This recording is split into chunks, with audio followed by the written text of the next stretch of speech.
The Last Wish by Andrzej Sapkowski, the first book in the Witcher series. So is this the one that is a compilation of short stories? Yes, sir. The first and second book in the chronological order. They weren't written in that order, but the first and second book, The Last Wish and Sword of Destiny, are compilations of short stories. Now, talked about The Witcher.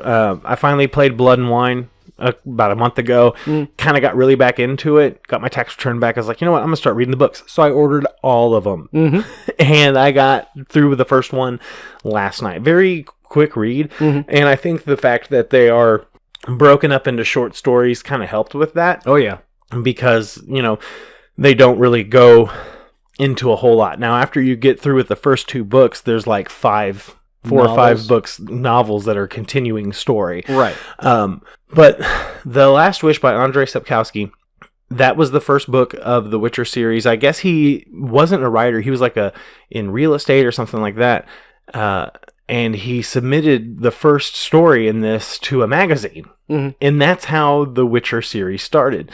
And it spawned the video games, and apparently they're going to be making a movie and all that kind of stuff. And there was a Polish television series called The Hexer, which takes after that. But apparently it was pretty bad. You can watch it on YouTube, but it's all subtitled and everything, and it's not really something I want to sit down and invest a whole lot of time in. Right. But, you know, it tells the story of Geralt, the Witcher, and... Geralt of Rivia? Right, Geralt of Rivia.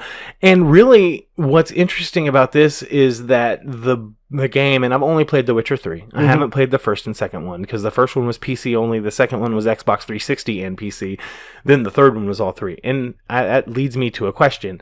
If I buy The Witcher 2, can I borrow your 360 to play it? My 360 doesn't work ananymore. Oh, you son of a bitch. I mean, you can. You might be able to make it work. Oh, I thought you... well, shit. Because I'm not going to buy a 360 just to play one game. Fuck that shit. Yeah.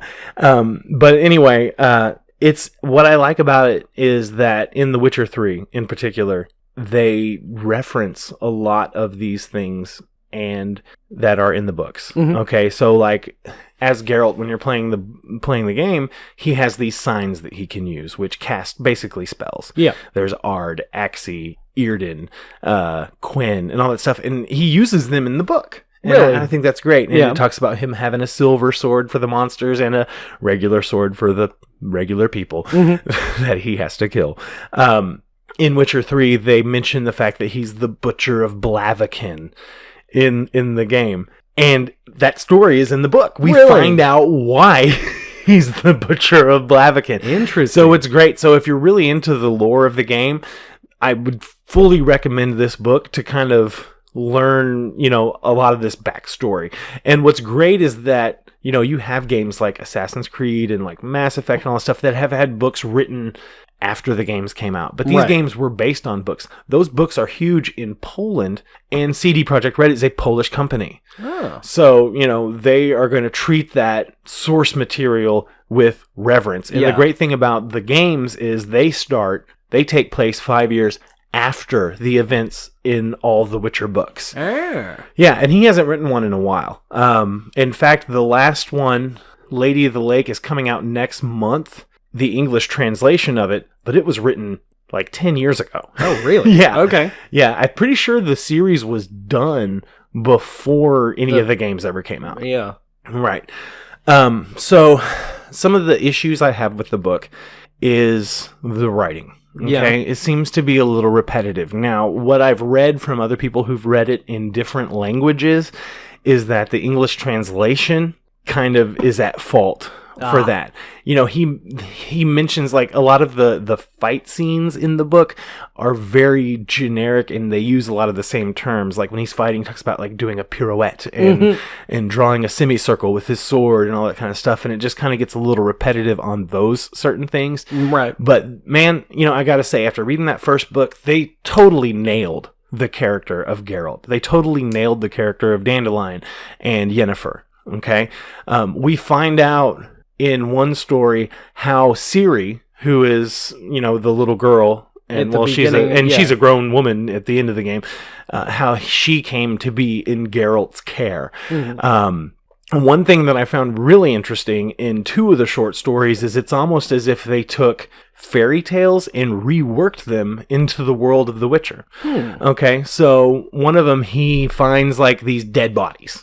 Okay, and so he goes to investigate. There are a lot of dead bodies in Witcher 3. Right. Lots of dead bodies. So he just happens across some dead bodies, and he goes to investigate, and he goes into this courtyard, and he meets this monster that used to be a man that can talk. And he goes into his house. The monster invites him in for dinner and all this stuff, and the house like obeys his orders. Okay? Huh. And I'm like, this is kind of cool. Yeah. And basically, he talks about being cursed by a witch. He found a witch and raped her. And probably not the best idea. yeah, there's a lot of sex in this book. He found a witch and raped her, and she cursed him, and he became this beast. And so he's like, well, the fairy tales would tell me that I need a virgin's kiss to turn back from a beast. So he talks these traveling, merchants and knights and whatever that happen to cross his path into letting their daughters spend a year with him in exchange for all this gold, because he's got this like big hoard of gold, right? And and he fucks them and shit, and and he's like, yeah, they're all down for it and everything, and I'm this big beast, and I'm just going to town on these farmers' daughters and shit, but he never turns. Right. And then eventually he's like, well, I did find this one girl. She doesn't speak at all. But he's like, I think we really love each other. And Geralt's like, all right, whatever. And he goes back to investigate the murder of the dead bodies. Finds out that girl that he's with is the one that's been killing these people. Finds out she's a vampire. Yeah. So Geralt, of course, kills her. Naturally. Because that's what the Witcher does. That is what he's supposed to do. And as she's dying, she screams out that she loves the beast. And then he turns back into a human. As the stake is going through her heart. And that's the Beauty and the Beast. Yeah. Wow. Right. And so then there's this other story where he goes to this town and meets this sorcerer. Well, he knows the sorcerer, but he had killed this creature and he's trying to get the bounty on it. And they're like, well, go take it to this wizard up the hill. And he might give you something for the carcass, but we don't have anything for you. And he recognizes the sorcerer as a person that he's met in the past, but was going by a different name. And he's like, what are you doing here? And the sorcerer tells him this story of this girl that, there was a prophecy because the queen had this magic mirror. And he's like, oh, let me guess. She asked the mirror who's the fairest one of all. And he's like, no. She's like, just what's going to happen to my kingdom and my people and all this stuff. And this said that this young princess is going to, ravage the kingdom. And he's like, so we placed a curse on her and banished her and all this shit. And eventually she went to go live with 7 gnomes. And he's like, and they all took turns with her and shit. They're all just like fucking her. And so he's like, so I found her and turned and petrified her and collapsed the cave that her and the gnomes lived with. And then some dumbass prince like dug her out, had the curse reversed, and then, took her back home. And then all of a sudden the next day the king is dead. She's the queen, and she's vowed vengeance on me, the sorcerer. And she's going through and like,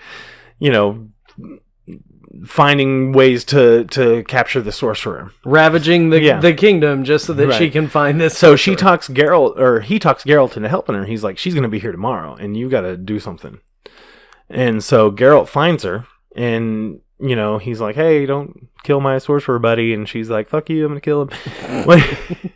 I'm paraphrasing. No. Right. Are you telling me that those were not legitimately the lines in the book? No, they weren't. But anyway, she sneaks into his house and she's like, he's like, don't do this. And she's like, well, I'm either going to do this and, you can stay out of the way or you can die too. Well, he fucks her.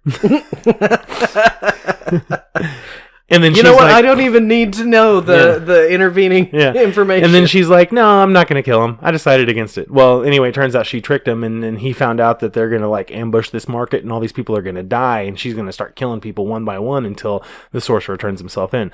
So he goes into the market and just slaughters every one of her men, and that's how he became the Butcher of Blaviken. Oh. But it's like a takeoff on the Snow White story. Right. Yeah. Huh. We also get to see the first meeting between him and Yennefer, which if you ever played the third game, which I hope you will. I have started it. She's the black mage, the sorceress, and they are in love. That he's like their true love. And if you play the certain quest line where you choose her over Triss Marigold, who's also mentioned in this book, he's like, I love you, Yennefer, you're the only girl for me, and all this kind of stuff. And if you read that book, you kind of see that. But the first meeting between Yennefer and the Witcher, she's kind of a cold-hearted bitch, and I'll leave that because that's the main story. That's The Last Wish, that short story. But overall, if you're a fan of The Witcher, dude, fucking buy that book or buy some of the books and start reading them, because it's good to get into that backstory. It's nice to, it gives you familiarize yourself with characters. It gives you that much more investment and time and information into this game that, like, you specifically have spent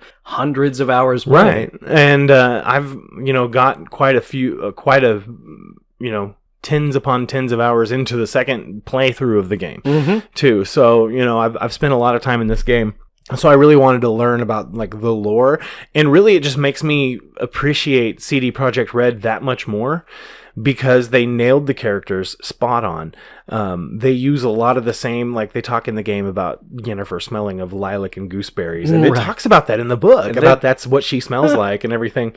And you learn like where Ciri came from. You learn about the camaraderie between him and Dandelion, and some of the same characters like Foltest, the king, he's in the first story. And, it talks about Temeria and Novigrad and all these places, Kaer and Vesemir, all these characters. And what's great about having spent so much time playing the game is I've just got such a clear picture in my head of this world, of the characters, their voices and everything. And I really like that. And if you're a fan of the game, by all means, go pick it up.